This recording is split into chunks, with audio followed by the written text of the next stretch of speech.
Hello and welcome back to another video tutorial here at Geekatplay Studios. My name is Gary Miller and we're going to be finishing up our iPod model. And, well, I should say I hope we're going to be finishing up my iPod model. I'm not making any promises as I tend to talk faster than I work. Alright, when we finished up last time, I noticed we've got on this face right here a, let me try to find the best lighting to illustrate this. We've got some, there we are. See that shading, that strong line right down there? I don't like that. So let's fix it and get rid of it. And we're going to do that by selecting that face right there, and I'm just going to delete it. Now what I'm going to do is zoom in real close. I'm going to have to use my little zoom in tool. And I'm going to select that edge right there. It's the furthest, it's the one that's all the way in, closest to the interior. Select that edge. I'm going to loop that selection. Come over here to lines. I'm going to extract that curve. So here is my curve right there. And just to make sure that all of those little edges are selected, I'm going to hit close curve.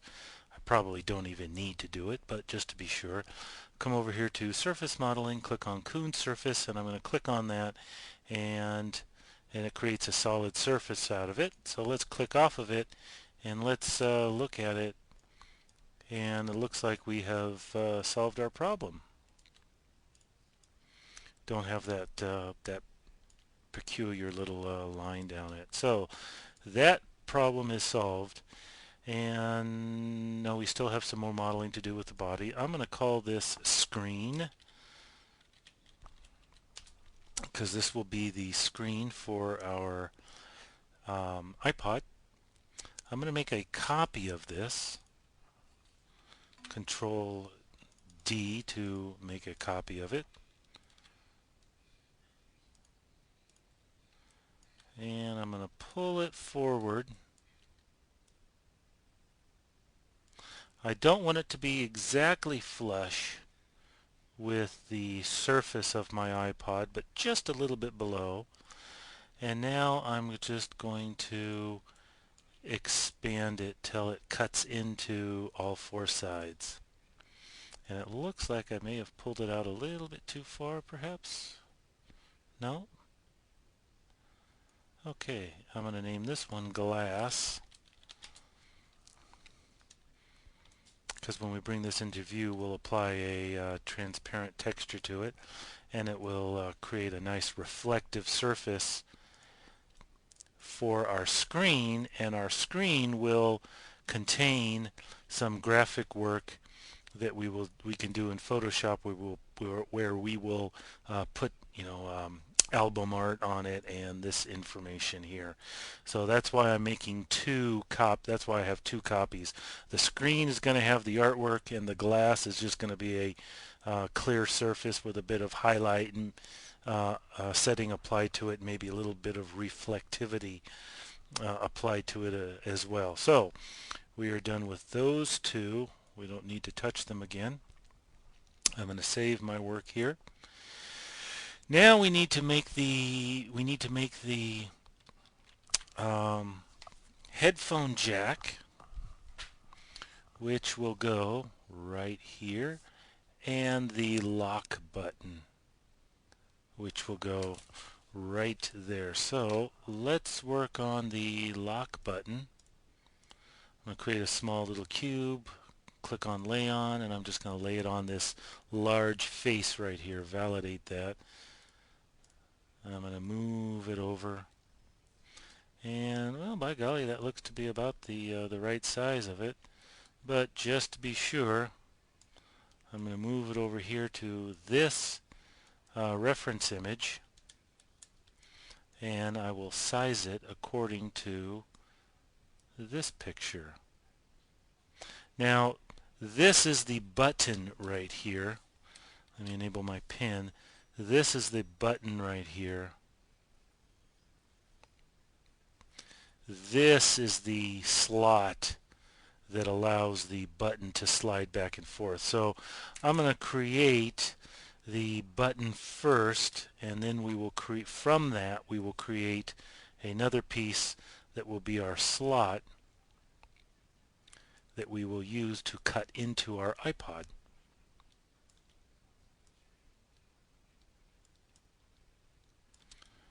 Okay, now I will lay it on top of here, and it goes over on this side.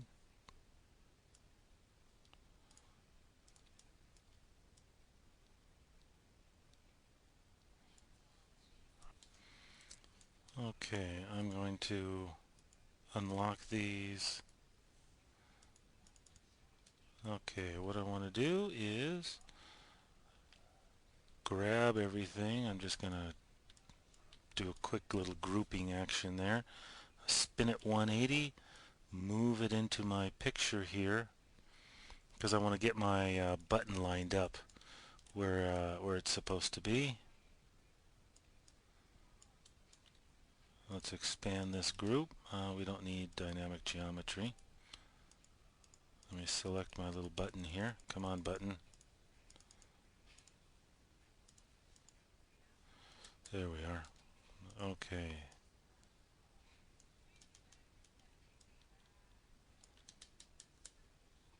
Let me hide that. There we are.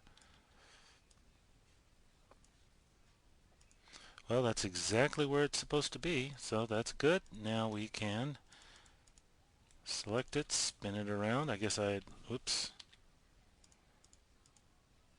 There we are. Spin everything back around. That is placed where it needs to be. Come back over here. Okay, I'm going to ungroup that selection now. I'm going to grab I'll just lock it so I don't make any mistakes. Grab my little button here. I'm going to put a chamfer on these four corners, and a setting of 4 will work nicely. I'll bring these two ends together, and so it is even, and that looks good. I'm going to select this outer edge. I'm going to loop that. I'm going to hit curve extraction. Now with that edge enabled, I want to hit offset curve, and I want to come inwards. Just about, no, that's a little bit too much, because the button fits very flush inside of this little channel here. So I want to have just a bare minimum offset. Now I think in reality, well, I know in reality because I just sat there and looked at my iPod, the tolerance level, let me show you here with my pen, the tolerance level between in this space here is much less on my iPod. But I think in reality, when we go and finish creating this and rendering it, you won't even see that it'll look, if we made this distance smaller, I don't think you would be able to distinguish that there was even a distance in there. It would just be so small. You wouldn't notice it in the render. So I think, and I might be wrong on this once I'm done, I think for rendering purposes, I'm going to make that offset larger than it is in reality. So I've got that curve there. That will be my button. Let me spin around here. Now all I'm going to do is take this and just move it into my iPod here, because I'm going to do a Boolean operation and cut it into there. And with that selected, I'm going to click on my iPod and cut it right in there. Got a nice little cut. Now I've got my curve. Now it's too long, so I'm just going to select points, and I'm going to make it a little bit shorter, just like that. And I didn't do it this way because notice I lose that radius that I had. So that's why I grab those points, and I can do whatever I want with it, and I still have that nice radius. Okay, so I'm going to come over here to Vertex Modeling, and I'm going to sweep surface and just create a button. That looks good. And I'm going to come over here, close off everything. I'm going to lower it down into here. Now it does stick out just a little bit, not much. So I want to have it offset from the top of my iPod just a little bit. Probably like that. Now I'm going to select these edges here. I'm going to loop them. And I'm going to apply a very, very slight little chamfer to this. And let me click off, see how that looks. Oh, that looks sweet. That looks good. Okay. Okay, that's my button. I'm going to call it lock button.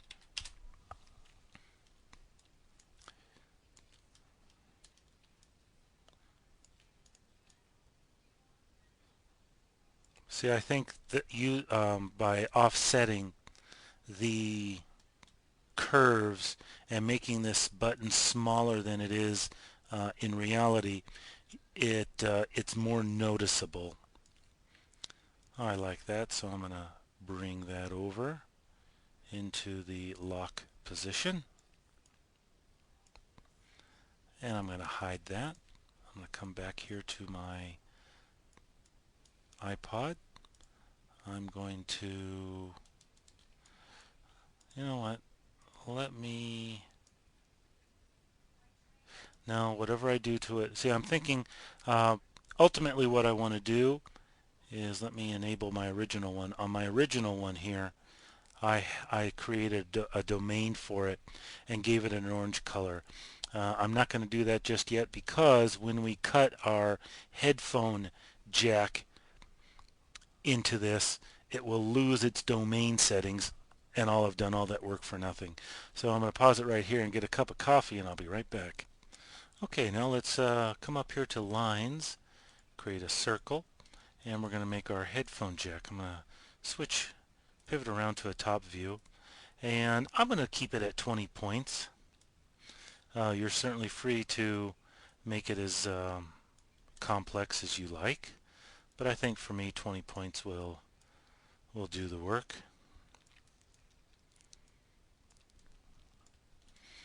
Okay, now something I've noticed on my iPod is that it appears the width of the headphone jack is just slightly larger than the width of my button. So I'll spin around over here, come to wireframe view. There we are, and now I'll just make it a little bit larger than the width of my button.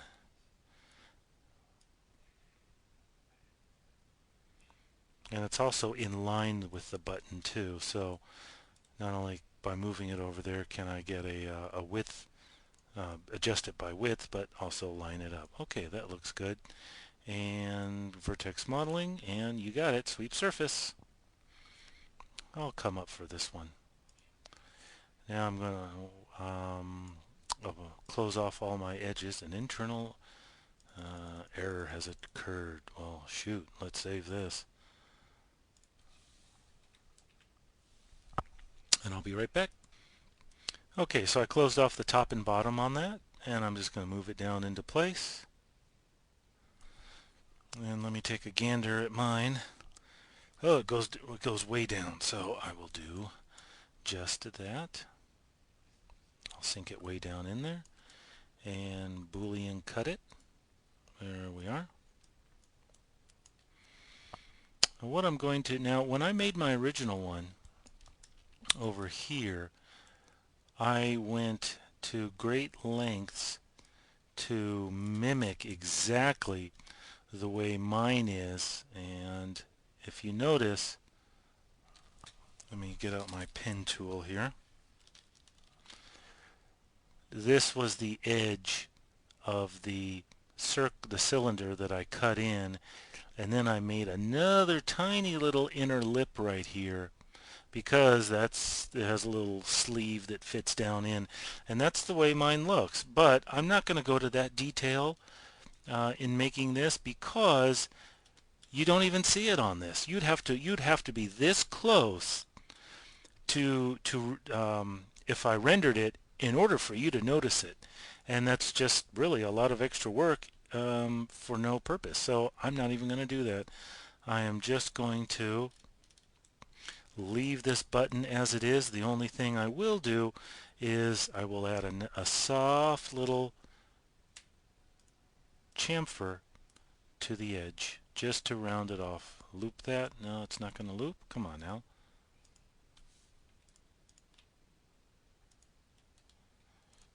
Alright.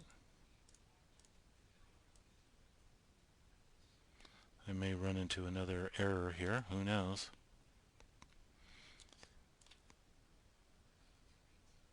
Loop that, and is it going to let me do a chamfer? Perfect, it is. And I'm going to make it 4. And let's bring these numbers way down. Just a slight little.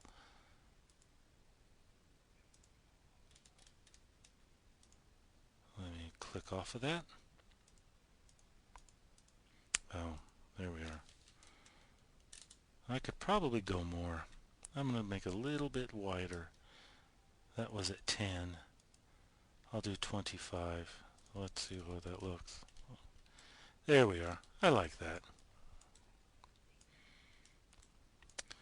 Okay, now we are absolutely done, finished modeling this. We're not going to be doing anything else to it, so I will iPod, give it a name, and let's save our progress.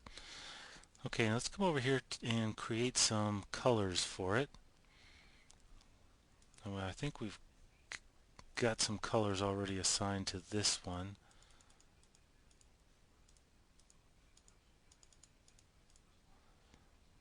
Yeah, well, okay. Select my iPod and come over here to, well, we'll just create a new domain.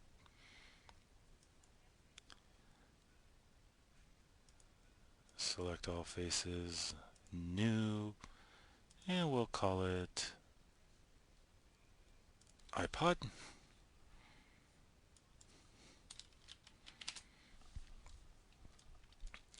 I'm going to come down here.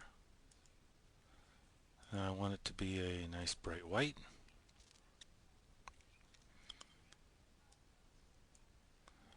And that's good. I'm going to select that right there. I'm going to create a new domain. Name this orange. And create an orangey color for this.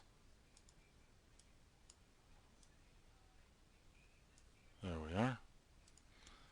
Click off, and there's a nice orangey color for that. I think my bright white is a little bit too much. Can't see any detail on it. So I will make it gray and just bringing the brightness down a bit. Okay, I think that's better. Alright, I'm going to stop it right here, and I guess we'll be doing another tutorial adding the graphics to this. So thanks for watching here at Geekatplay Studios. My name's Gary Miller. Have a good day.